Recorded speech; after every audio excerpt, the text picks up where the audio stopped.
Today we are coming to discuss the ECO statement in ulcerative colitis. ECO recommends that the extent of the ulcerative colitis is very essential as it influences the patient management, and the disease extent influences the treatment modality even given for the patient. Oral or topical therapy should be initiated. The disease extent influences also the start or the frequency of the surveillance. Therefore, the classification according to the disease extension is very essential, and we have to know all types of the classification which used in the ulcerative colitis, as this is one of the very essential statements in the ECOS.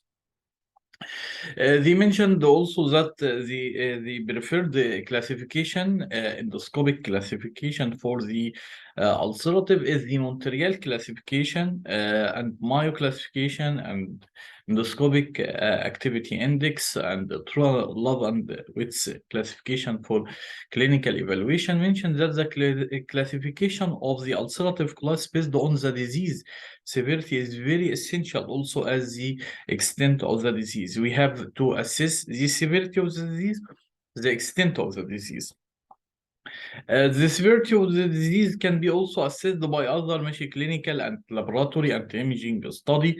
We have to start by Mayo scoring system, which mentioned the stool frequency and rectal bleeding and mucosa and the physician global assessment for all of these.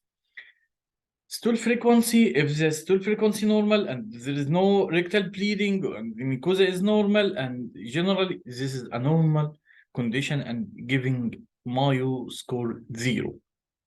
Score 1, stool frequency 1 to 2 times per day, and there is an streaks of the blood from time to time, a mild friability of the mucosa, and usually this is classified as a mild form of the ulcerative colitis. When we are speaking about moderate type of the ulcerative colitis, the frequency of the stool is 3 to 5 times per day, and obvious bleeding are coming every time, and moderate friability of the mucosa, and this is classified as moderate Mayo score. And we mentioned also that there is a severe form of the Mayo score, and this is in which there is a spontaneous bleeding, and most all of the blood are coming more frequently, and the diarrheal frequency more than 5 times per day. All of these mention that it is a Mayo score severe. Montreal classification, which are described sooner, it is E1, E2, E3. E1, I means that it is limited to the rectum, proctitis. E2, limited to the left side. It is not extend beyond the splenic flexure. If it is extend beyond the splenic flexure, it is mentioned as an extensive form of ulcerative colitis according to Montreal classification. As we will discuss later on the Paris classification, which mentioned that there is an E3, E4. E4, it is beyond the hepatic flexure. It is a pain ulcerative colitis.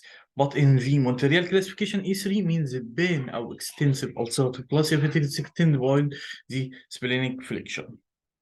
Also, we mentioned from the start that there is an true love and Wits classification, which depend upon the blood in the stool and the pulse of the patient, temperature, hemoglobin level, and ESR and CRP.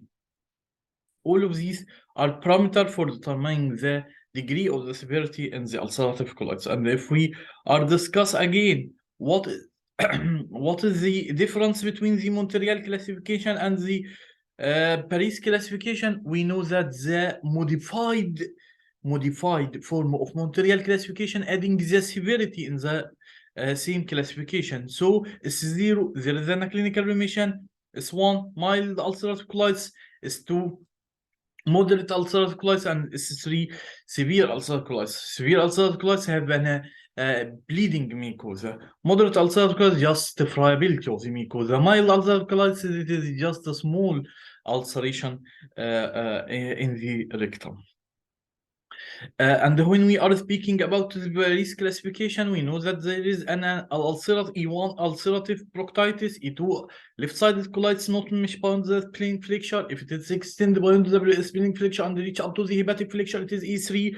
And if it is beyond the Hepatic flexion, this is the difference between the Paris and the Montreal classification. E4, pink colitis proximal to the hepatic flexion, and also mentions that S0 never severe, and if S1 it is ever severe.